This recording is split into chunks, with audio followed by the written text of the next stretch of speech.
વિશ્વમાં જે કંઈ પ્રવાહો ચાલે છે એ પ્રવાહોથી પરિચિત થવું જોઈએ અને દુનિયામાં આ ક્ષેત્રોમાં જુદા જુદા ક્ષેત્રોના જે ગણમાન્ય લોકો છે એમના અભ્યાસનો એમના અનુભવનો આપણે લાભ લઈએ અને આપણે નીતિ નિર્ધારણમાં ઇનપુટ મળે તો આપણે કદાચ બધા છીએ ને એમાં આપણને આદરણીય શ્રી જગદીશ ભગવતીજીએ સમય આપ્યો. ગુજરાતની ગૌરવપૂર્ણ અમાનત છે. ઇલેવે ભગવતી પરિવાર એટલે ઇન્ટેલેક્ચ્યુઅલ એના જે વિષય છે કે આઝાદીના આંદોલનથી અર્થશાસ્ત્રી છે. અમેરિકાના આ ક્ષેત્રની અંદર એમની આગવી પ્રતિષ્ઠા છે. તો એક એવું પરિવાર આપણને જેનાથી આજે આપણે શરૂઆત કરી રહ્યા છીએ. મારા માટે આનંદનો વિષય છે કે વિશ્વમાં જે લોકોના વિચારોનું શબ્દનું ભજન છે એમના દ્વારા ગુજરાતનું મૂલ્યાંકન થાય અને એમાં જયારે ગુજરાતની તારીફ થાય તો આપણને પોરો પણ ચડે અને કામ કરવાનો ઉત્સાહ પણ વધે. તો એક પ્રકારે એમણે આપણને પ્રાયોરિટી સેક્ટર કેવા હોવા જોઈએ એના તરફ ધ્યાન દોર્યું. સાથે સાથે આપણા ઉત્સાહમાં પણ ઉમેરો કર્યો છે કે ભાઈ આપણે સાચી દિશામાં છીએ અને વધુ સારું કરી શકીએ સ્થિતિમાં છીએ. અને એ અર્થમાં આજનો આ સમારોહ આપણા માટે ખૂબ ઉપકારક થશે. એક વાત નિશ્ચિત છે કે ગુજરાતની જે વિકાસ યાત્રા છે એમાં હવે માત્ર ગુજરાતના વિકાસની નોંધ લેવાય છે એવું નહીં, ગુજરાતના વિકાસના મોડેલની ચર્ચા થાય છે અને એ હું માનું છું આપણું મોટું કોન્ટ્રીબ્યુશન છે. તમે એક સારા વેપારી હો, પહેલા કમાતા હોય એના કરતા વધારે કમાઓ તો તમે લાખો કરોડો વેપારીઓ પૈકીના એક છો. પણ તમે આઉટ ઓફ બોક્સ કંઈ વિચારીને કંઈક નવું કરો તો લોકોનું ધ્યાન જાય છે ભાઈ આને કેવું છે પુનરાવર્તન કરી શકાય, કેવું તેનું કામનું ઉભું કરી શકાય. આજે ગુજરાતની ડિબેટ માત્ર વિકાસની નોંધથી આગળ વધીને એક મોડેલ તરીકે એનું એક્ઝામિન થઈ રહ્યું છે અને હું માનું છું કે એમાં આપણે વધારે ને વધારે સફળ થવાની દિશામાં પ્રયત્ન કરવાના આવશ્યકતા છે. 21મી સદી હિન્દુસ્તાનની સદી છે એવું બધા જ જો કહેતા હોઈએ તો એવી કઈ બાબતો છે કે જેના પર બળ આપવું પડે. આવા અવસર બહુ ઓછા મળતા હોય છે. જયારે ઇન્ડસ્ટ્રીયલ રિવોલ્યુશન થયું ત્યારે દેશ ગુલામ હતો, એ મોકો આપણે ચૂકી ગયા. પણ હવે જે બદલાયો છે પરિવર્તન અને એની અંદર બધા જ પોઝિટિવ પાસા આપણી પાસે છે. ટેલેન્ટ, જ્ઞાનના ક્ષેત્રે આપણી પાસે વિરાસત છે. આજની ટેકનોલોજીમાં આઈટી એમાં આપણું પ્રભુત્વ છે, આપણું નેતૃત્વ છે. યુથ પાવર, દુનિયાનો સૌથી યુવાન દેશ છે. આ પોઝિટિવ સ્ટ્રેન્થ જે છે એના આધારે હવે આપણો નકશો બનાવવો પડે અને એ નકશો સમગ્ર હિન્દુસ્તાનનું સપનું જોઈએ, પરંતુ આપણી જવાબદારી જો ગુજરાતની હોય તો આપણે ગુજરાતની અંદર એને સાકાર કરવું પડે. આધુનિક ગુજરાતનું સપનું કેવી રીતે આપણે પાર પાડીએ અને આધુનિક ગુજરાતના સપનાને પાર પાડવો છે તો આપણે એવા ક્ષેત્રો પર પ્રાયોરિટી આપીને નક્કી કરવું પડશે. વિકાસના મોડેલમાં માત્ર ઇન્ફ્રાસ્ટ્રક્ચર કે માત્ર ગ્રોથ આ ઇનફ નથી, એ માનીને આપણે કામ કરીએ છીએ અને તેથી આધુનિકતા તરફ જવાની જે મૂળભૂત બાબતો છે, દાખલા તરીકે હવેના ડેવલપમેન્ટનો કોઈ પણ રીતે તમે કોમ્પ્રોમાઇઝ નહીં કરી શકો. એન્વાયરમેન્ટ ફ્રેન્ડલી ડેવલપમેન્ટ કરવું જ રહ્યું. ભૂતકાળના પાપ આપણે ધોઈ શકીએ કે ન ધોઈ શકીએ, પરંતુ નવા પાપ કરવાનો આપણને અધિકાર નથી. અને જો નવા પાપ કરવાનો આપણને અધિકાર નથી તો આપણે કદાચ કુદરત પણ આપણને મહેર કરતી હોય છે. અરે મને વૈજ્ઞાનિક રીતે મારી કોઈ કારણો નથી, પણ મારું અંતર્મન એમ કહે છે કે કુદરતી વ્યવસ્થામાં એક એવી અદભુત તાકાત હોય છે. તમારા બોડીને ગ્રો કરવું હોય તો કદાચ 25 વર્ષ 30 વર્ષે તમે અહીંયા પહોંચ્યા છો. કદાચ એની બનવાની પ્રક્રિયામાં વર્ષો નીકળી ગયા હશે.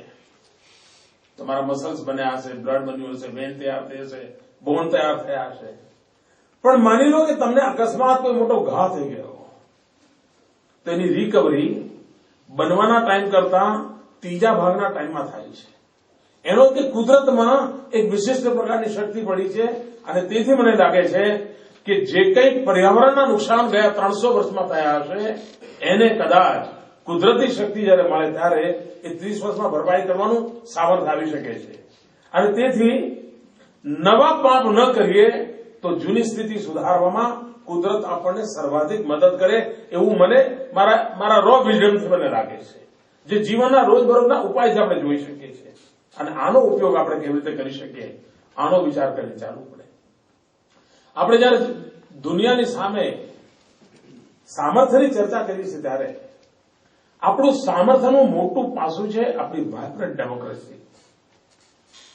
અને આવનારા યુગના અંદર અને જે પ્રકારની સ્પર્ધાના તત્વો વચ્ચે આપણે જીવીએ છીએ ત્યારે vibrant democracy is our asset. એક એવું યુનિફાઈડ વેલ્યુ છે આપણી પાસે કે જેને આપણે વિશ્વના ભવિષ્યના માટે થઈને દુનિયાને પ્રભાવિત કરી શકીએ, પ્રેરિત કરી શકીએ, આપણે કરી શકીએ. ગુજરાત જેવા રાજ્યે આમાં કેવી રીતે વધુ બળ આપવું, વાયબ્રન્ટ ડેમોક્રેસીને in real sense, in true spirit કેવી રીતે એને આપણે આગળ ધપાવવું. બદલતા જતા યુગની અંદર આપણો એક મંત્ર છે, સૌનો સાથ સૌનો વિકાસ. જ્યારે સૌનો સાથ સૌનો વિકાસ આ ગુજરાતનો મંત્ર હોય તો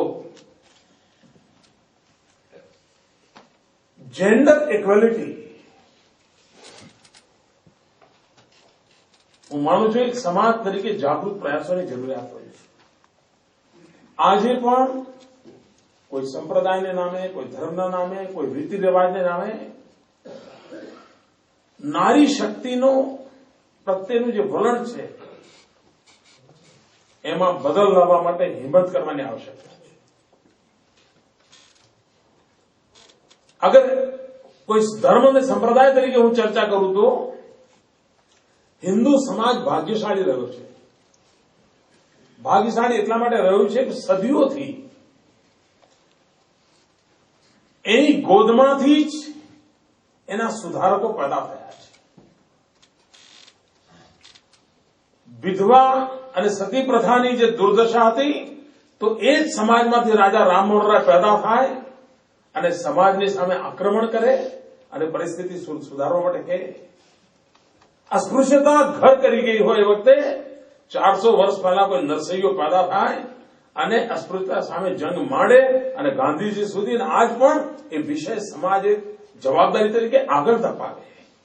આ ઇનહરન્ટ ક્વોલિટીઝ છે આ સમાજની. આપણા પૂર્વજોએ આપણામાં આપી છે. એક ઓટો પાયલોટ વ્યવસ્થા છે કે આપણે ત્યાં નિરંતર દોષો આવે તો દોષોના નિરાકરણ માટે એવા મહાપુરુષોનો સમય સમય પર જન્મ થતો રહ્યો છે. આવું ભાગ્ય બધા સમાજોને નથી મળ્યું. નારી ઉત્થાન માટે આપણે ત્યાં સહજ રીતે સ્વીકૃતિ મળી છે. એક જમાનામાં સતી પ્રથા હતી, એનું ગૌરવ થતું હતું. આ જ સમાજ વિધવા દહનનો અસ્વીકાર કરવા માટે મક્કમ બન્યો. જેને સતી કહેવાતી હતી એને વિધવા દહનના ક્રાઇમ તરીકે જોવાની હિંમત આ સમાજમાં આવી. આ જે બદલાવ છે એવો બદલાવ કદાચ બધા સમાજોમાં નથી. એ બધા સમાજોની અંદર નારી શક્તિના ઉત્થાન માટે શું થઈ શકે? કારણ સમાજનો આટલો મોટો વર્ગ જો આખી વિકાસ યાત્રામાંથી અલિપ્ત રહે તો હું માનું છું આપણે કદાચ કાચા પડીશું. એની ચિંતા કેવી રીતે કરવી? જેમ એન્વાયરમેન્ટ ફ્રેન્ડલી ડેવલપમેન્ટ હોય, જેન્ડર ઇક્વાલિટી હોય, વાયબ્રન્ટ ડેમોક્રેસી હોય અને ઇન્ક્લુઝિવ ગ્રોથની જયારે વાત કરી છે ત્યારે આપણા સૂત્રમાં એક શરત કહી છે આપણે, સૌનો વિકાસ તો કહીએ છીએ પણ એમાં પહેલી શરતે મૂકી છે સૌનો સાથ. પાર્ટિસિપેશન વિના કશું થવાનું નથી. સરકારો કોઈ કોન્ટ્રાક્ટર નથી કે કે તમે 5 વર્ષ માટે એને કોન્ટ્રાક્ટ આપો અને 5 વર્ષની અંદર તમારું ભલું કરવા માટેની વિધિ કરે અને નિષ્ફળ જાઓ તો તમારો કોન્ટ્રાક્ટ કેન્સલ કરે. It's not so. Participative democracy at the same time ડેવલપમેન્ટની અંદર ભાગીદારી, પબ્લિક પ્રાઇવેટ પાર્ટનરશીપના મોડેલને આગળ ધપાવવું પડે. આ મૂળભૂત બાબતોને લઈને આપણે આગળ વધીએ તો આધુનિકતા તરફ જઈએ છે. દુનિયાને પેટની સંખ્યા વધતી જાય છે, જમીનની નથી વધતી, તો પછી ઈલ્ડ ઉપર જોર કરવું લગાવવું પડે. ઉત્પાદન કેવી રીતે વધે ખેતીમાં, ટેકનોલોજીનો ઉપયોગ કેવી રીતે થાય, લોક સુખાકારી માટે ટેકનોલોજીને કેવી રીતે વધુમાં વધુ ઉપયોગમાં લાવી શકાય. અને આપણે તો ગુજરાતમાં અનુભવ કર્યો છે કે આપણે એના ભાગશાળી બને. સામાન્ય રીતે આપણા દેશમાં વિકાસ કરવાનો તો શું થતું હોય, રાજ્ય કેન્દ્ર પાસે શું માંગે, અમને થોડા બજેટ આપો, અમે રસ્તા બનાવવા છે, અમારા પાણીના કામો માટે બજેટ આપો, અમારે ત્યાં ગરીબી નિવારણ માટે આ ગામોની અંદર મકાનો બનાવવા પૈસા આપો. ઘણું કરીને રાજ્ય અને કેન્દ્ર વચ્ચેના પત્ર વ્યવહાર આની આસપાસ ચાલ્યા આવશે 50 વર્ષ. ગુજરાતે ચીલો ચાતર્યો છે. મેં 1 વર્ષ પહેલા પ્રધાનમંત્રીને પત્ર લખ્યો હતો કે તમે મને આ સેટેલાઇટના યુઝ માટેનો પરવાનો આપો. હવે નોર્મલી હિન્દુસ્તાનનું કોઈ રાજ્ય કેન્દ્ર સરકાર પાસે સેટેલાઇટ યુઝ માટેનો પરવાનો માંગતો એવું બને જ નહીં. અને કદાચ કેન્દ્ર સરકારને માટે પણ મૂંઝવણ થઈ જશે કે આ પત્રને ડીલ કેમ કરવો. 12 મહિના ગયા અને હમણાં 2 અઠવાડિયા પહેલા ભારત સરકારે આપણને કહ્યું કે વન ટ્રાન્સપરન્ટ આપણને મળશે 36 મેગાહર્ટ્ઝ સેટેલાઇટની યુટિલિટી ગુજરાતને મળશે. આજે આ ટેકનોલોજી દ્વારા આપણે બ્રોડબેન્ડ કનેક્ટિવિટી સાથે ગુજરાતના ગામડાઓમાં પહોંચવા માટે, ગરીબમાં ગરીબ સુધી પહોંચવા માટે આપણી પાસે એક ચેનલ છે માત્ર. 36 મેગાહર્ટ્ઝ મળ્યા પછી 14 ચેનલની કેપેસિટી આ રાજ્યની ઇન હાઉસ બનશે. આ વિચાર કરો, એગ્રીકલ્ચર સેક્ટરમાં, એજ્યુકેશન ફિલ્ડમાં, ટેલિમેડિસિનના ક્ષેત્રમાં ટેકનોલોજીનો કેટલો મોટો ઉપયોગ કરી શકીશું. આપણે આ ટેકનોલોજીને વધુમાં વધુ ઉપયોગ કરીને કેવી રીતે આગળ વધીએ એ દિશામાં આપણે પ્રયત્નશીલ છીએ. આ દિશામાં આગળ વધવા માટે જે કંઈ નવા વિચારો આપણને મળે, અને આપણા તો પૂર્વજો કહ્યું છે જ્ઞાનને કોઈ દરવાજા નથી હોતા, જ્ઞાનને કોઈ પૂરબ પશ્ચિમ નથી હોતું. કોઈ પણ દિશામાંથી જ્ઞાન આવે એ જ્ઞાન આપણા સ્થળ કાળ પરિસ્થિતિ પ્રમાણે એને મોડિફાય કરીને આપણે કેવી રીતે ઉપયોગ કરીએ, એમાંથી આપણે કેવી રીતે નવા ઇનોવેશન્સ કરીએ અને આપણે નવી પેઢીને કેવું કંઈક આપતા જઈએ, એવા એક સાત્વિક વિચાર સાથે આપણી આ લેક્ચર સિરીઝ ભવિષ્યમાં ગુજરાતની વિકાસ યાત્રાની અંદર હ્યુમન રિસોર્સ કેપેબિલિટીમાં આ મેઇન ટીમની કેપેબિલિટી વધારવામાં ઉપકારક થશે. હું શ્રીમાન ભગવતીજીનો અંતઃકરણપૂર્વક આભાર માનું છું. એ આવ્યા અને આપણા કામને પણ વખાણ્યું. એટ ધ સેમ ટાઈમ અનેક નવા વિષયો પર આપણું ધ્યાન કેન્દ્રિત કર્યું. હું એમનો ખૂબ ખૂબ આભાર માનું છું. જય જય ગરવી ગુજરાત.